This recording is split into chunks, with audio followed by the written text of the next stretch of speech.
Welcome to exam सहपाठी। और आज के वीडियो में हम देखेंगे जूनियर हाई स्कूल के सिविक्स के सिलेबस के क्रम में पहला टॉपिक जो कि है ग्रामीण एवं नगरीय स्वशासन। तो आइए इसके बारे में जानना शुरू करते हैं। तो सबसे पहले हम जानेंगे पंचायती राज का इतिहास और संवैधानिक प्रावधान क्या था। 1882 में वायसराय लॉर्ड रिपन ने स्थानीय स्वशासन के लिए एक प्रस्ताव पारित किया जिसको क्या कहा गया, स्थानीय स्वशासन का मैग्ना कार्टा। ये क्वेश्चन बहुत बार पूछा जाता है। और इस मैग्ना कार्टा में क्या कहा गया, पूरे देश को तालुका बोर्ड और जिला बोर्ड में व्यवस्थित करने की बात की गई थी। लॉर्ड रिपन को स्थानीय स्वशासन का जनक कहा जाता है। सन 1935 अधिनियम के द्वारा स्थानीय स्वशासन को पूर्णतया अधिकारों के साथ राज्य का विषय बना दिया गया था। पंचायत को वास्तविक स्वरूप देने के लिए जवाहरलाल नेहरू ने ग्रामोद्धार समिति या बलवंत राय मेहता समिति, ये नाम जरूर याद रखिएगा, पंचायत से रिलेटेड बलवंत राय मेहता समिति 1957 में इसका गठन किया गया जवाहरलाल नेहरू के द्वारा। और क्या है इसमें, बलवंत राय मेहता समिति ने पूरी योजना को एक रिपोर्ट के रूप में प्रस्तुत किया और त्रिस्तरीय पंचायत व्यवस्था यानी कि ग्राम पंचायत, क्षेत्र पंचायत और जिला पंचायत में पूरे देश को विभाजित करने की बात की। 2 अक्टूबर 1959 को राजस्थान के नागौर जिले में इसे पूरी तरह से लागू कर दिया गया। सबसे पहले कहाँ पे, राजस्थान के नागौर जिले में 1959 में।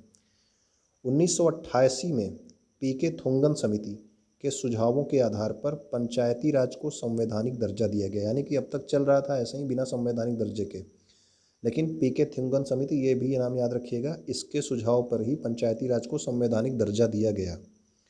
पीवी नरसिम्हा राव ने 24 अप्रैल 1993 को 73वां संविधान संशोधन पारित करा के पंचायती राज को संवैधानिक दर्जा दिया। ये 1992 में ही जो है पारित हुआ था, लागू हुआ आपका 24 अप्रैल 1993 को, ठीक है ना। अतः हर वर्ष 24 अप्रैल को ही पंचायती राज दिवस मनाया जाता है। पंचायती राज के लिए संविधान में क्या जोड़ा गया, भाग 9 को जोड़ा गया। ये सब पॉइंट आप याद रखेंगे, भाग 9 को जोड़ा गया और इसके अंतर्गत 16 नए अनुच्छेद 243 ए से 243 ओ तक को जोड़ा गया। 11वीं अनुसूची भी जोड़ी गई और इसमें 29 विषय ऐसे दिए गए जिनमें पंचायतों को निर्णय लेने और नियम बनाने के अधिकार थे, ठीक है ना। तो क्या क्या जोड़ा गया, भाग 9, 16 नए अनुच्छेद 243 ए से 243 ओ तक, 11वीं अनुसूची और 29 विषय, ये सब आपको पॉइंट याद रहने चाहिए। ग्रामीण स्वशासन, अब देखते हैं ग्रामीण स्वशासन क्या होता है। गांवों में सार्वजनिक सुविधाओं जैसे कि कुआं, तालाब, सड़कें, नदी, विद्यालय, हैंडपंप, नलकूप, इन सब का प्रबंध करने के लिए ग्रामीण स्वशासन होता है, ठीक है ना। ग्राम की समस्याओं को सुलझाने के लिए, सार्वजनिक सुविधाओं को उपलब्ध कराने व अन्य समस्याओं का निराकरण करने के लिए पंचायत व्यवस्था बनाई गई है। तो पंचायत व्यवस्था भी आपको बलवंत राय मेहता समिति ने किस में विभाजित किया था, ग्राम पंचायत, क्षेत्र पंचायत और जिला पंचायत में। तो पंचायत व्यवस्था 3 स्तरों पर काम करती है। ये है ग्राम पंचायत, क्षेत्र पंचायत और जिला पंचायत। अब देखते हैं पहले ग्राम क्या है। गांव क्या होता है कि एक राज्यपाल द्वारा अधिसूचित एक भौगोलिक क्षेत्र होता है जिसको ग्राम कहा जाता है।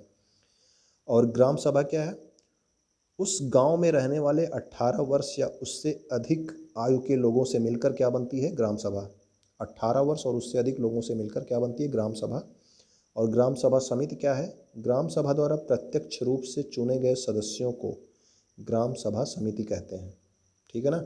18 वर्ष और उससे अधिक उम्र के लोगों द्वारा चुनी गई जो लोग होते हैं, जो सदस्य होते हैं, उनको हम ग्राम सभा समिति कहते हैं। अब देखते हैं ग्राम पंचायत के बारे में।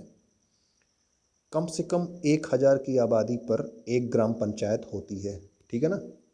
जिन गांवों की आबादी 1000 से कम है वहां पर अन्य छोटे गांवों को मिलाकर एक ग्राम पंचायत बनाई जाती है, यानी कि एक ग्राम पंचायत के लिए कम से कम 1000 की आबादी होनी जरूरी है। अगर आपके गांव की आबादी 1000 से कम है तो आपके आसपास के गांवों को मिलाकर के एक ग्राम पंचायत बनाया जाएगा। ग्राम पंचायत समिति, ग्राम पंचायत समिति ग्राम स्तर की स्वायत्त शासन की संस्था है जो ग्राम सभा के अधिकृत व्यक्तियों द्वारा प्रत्यक्ष रूप से चुनी जाती है, यानी कि आपके ऊपर कौन शासन करेगा, आपके गांव के ऊपर, उसको आप चुनते हैं। तो वो जो सदस्य होते हैं वो ग्राम पंचायत समिति के सदस्य होते हैं। ग्राम पंचायत समिति के सदस्यों की आयु कम से कम 21 वर्ष होनी चाहिए, यानी कि ग्राम पंचायत का चुनाव लड़ने के लिए आपकी उम्र कम से कम 21 वर्ष होनी चाहिए। और इनका चुनाव उस ग्राम के 18 वर्ष और उससे अधिक के स्त्री पुरुष मतदान द्वारा 5 वर्षों के लिए करते हैं। तो ये जो ग्राम पंचायत समिति चुनी जाती है ये 5 वर्षों के लिए चुनी जाती है और 18 वर्ष से अधिक आयु 18 वर्ष और उससे अधिक आयु के लोग इसमें मतदान कर सकते हैं। और जो चुनाव में खड़ा होगा उसकी उम्र 21 वर्ष होनी चाहिए, ठीक है ना।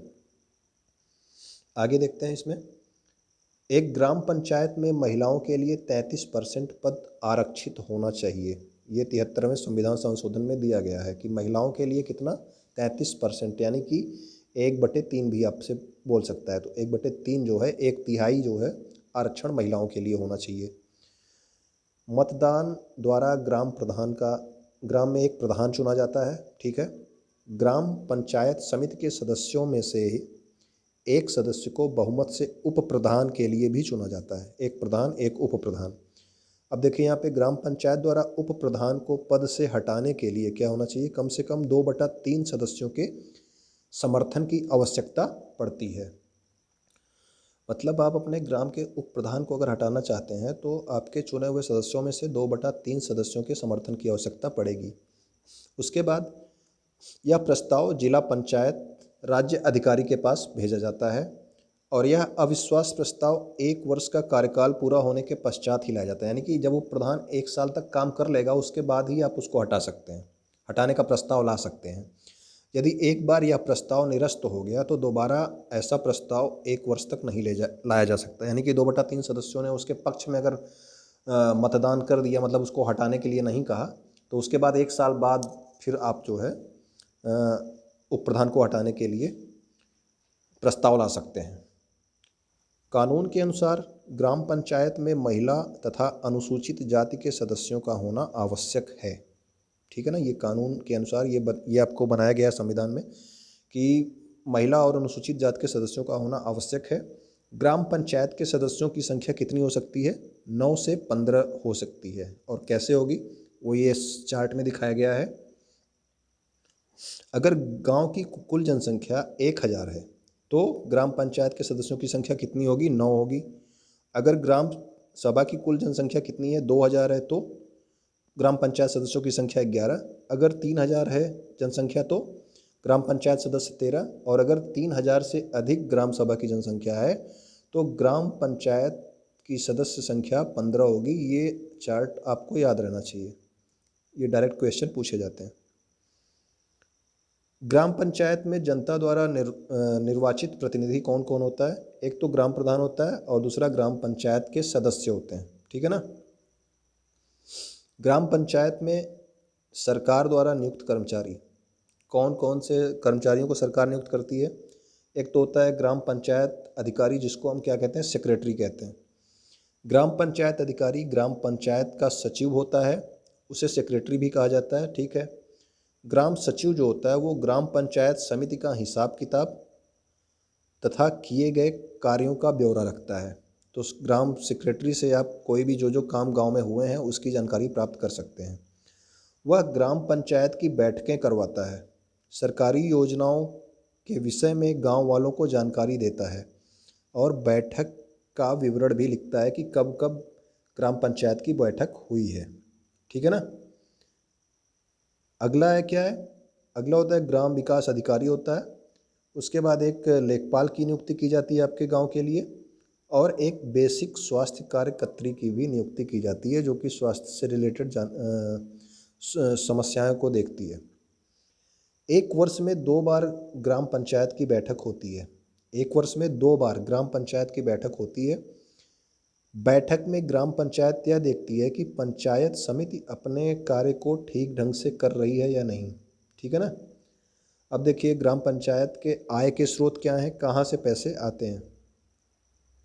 सरकार द्वारा दिए गए अनुदान से सरकार से पैसा आता ही है। उसके बाद हाट, दुकान, मकान, ज़मीन, इन सब पे टैक्स से मिलता है और पट्टे पर दी गई सार्वजनिक भूमि से भी गांव की आय का स्रोत होता है।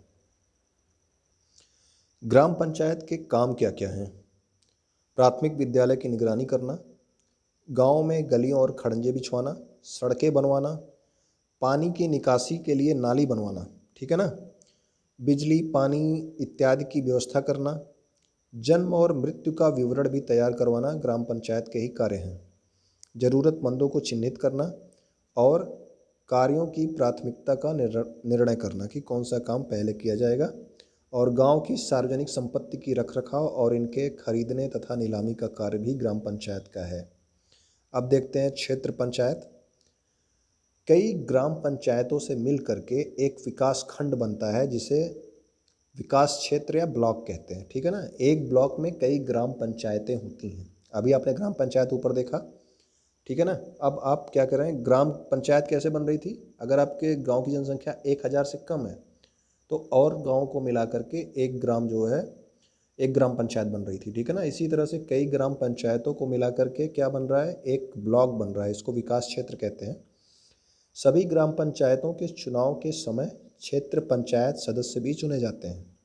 जब ग्राम पंचायत का चुनाव होता है उसी समय क्षेत्र पंचायत के भी सदस्य चुने जाते हैं। वो जो बीडीसी खड़े होते हैं, बीडीसी मेंबर होते हैं ना, इन सदस्यों को बीडीसी मेंबर कहते हैं। प्रधान के साथ बीडीसी भी खड़े होते हैं, ये क्षेत्र पंचायत के सदस्य होते हैं, ठीक है ना।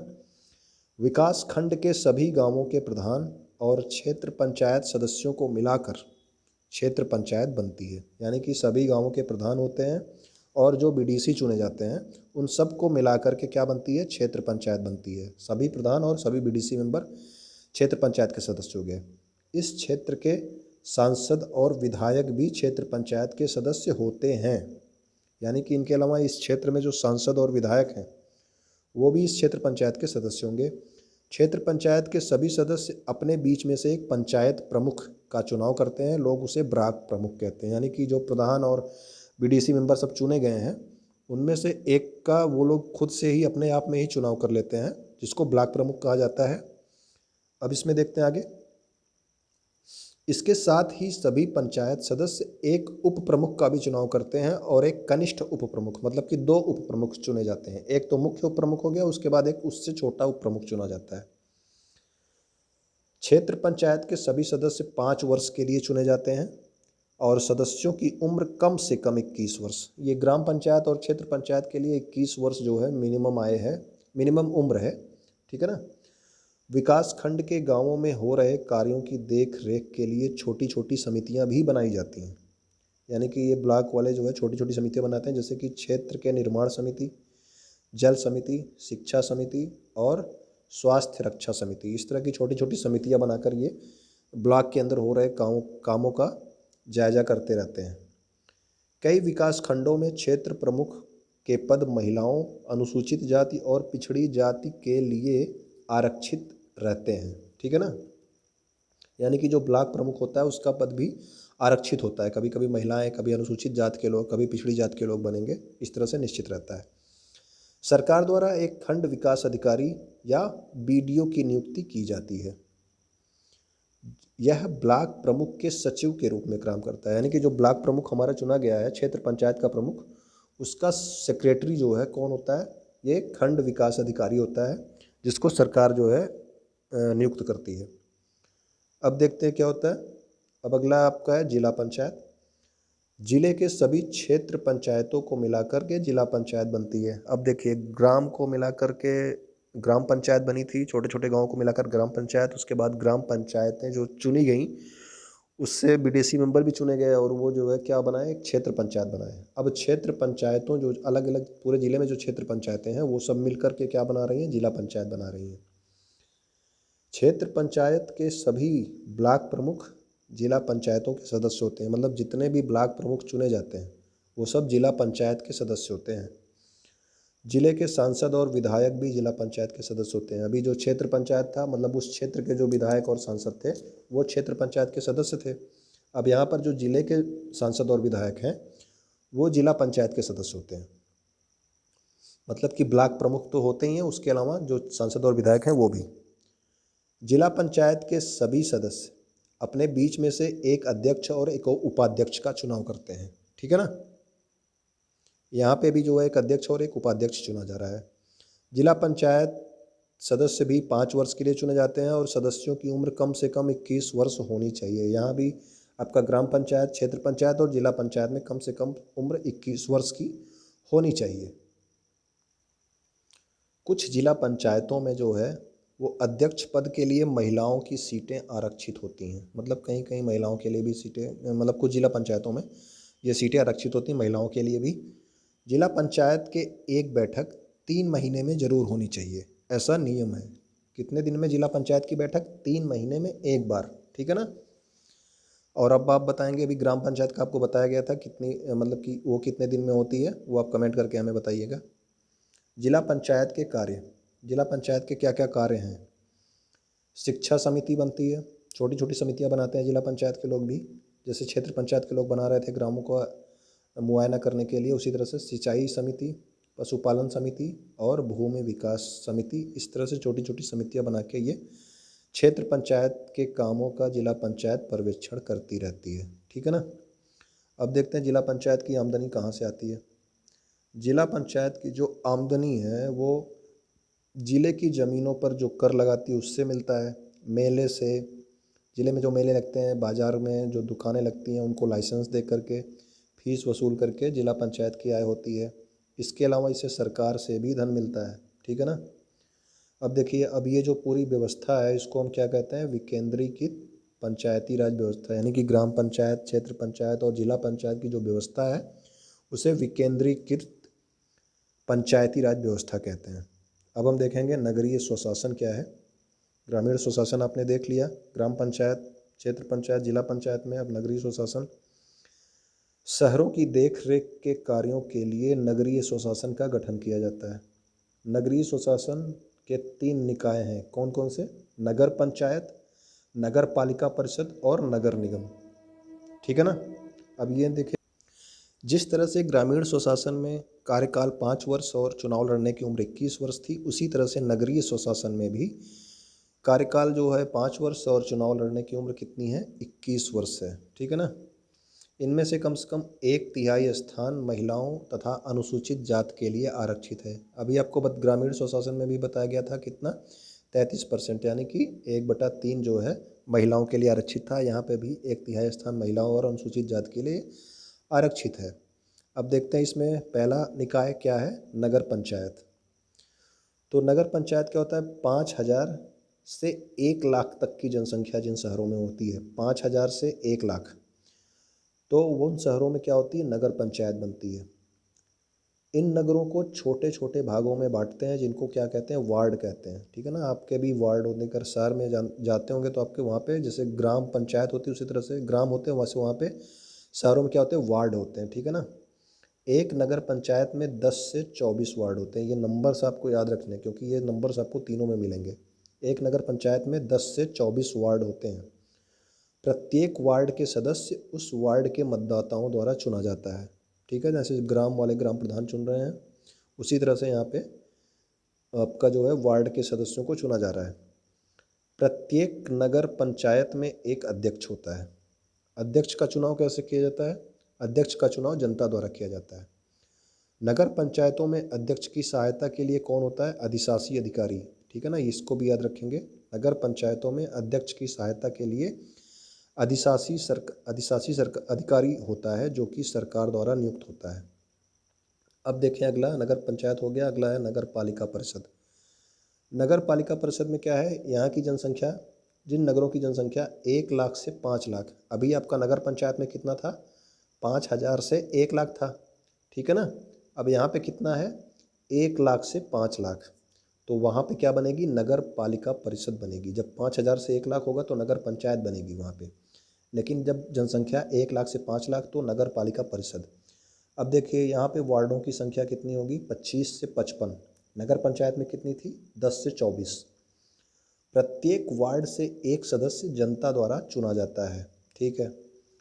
इसे क्या कहते हैं? वार्ड मेंबर कहते हैं, या फिर इसको पार्षद बोला जाता है। नगर पालिका परिषद में जो वार्ड में जो सदस्य चुना जाता है उसको क्या बोलते हैं? पार्षद बोलते हैं।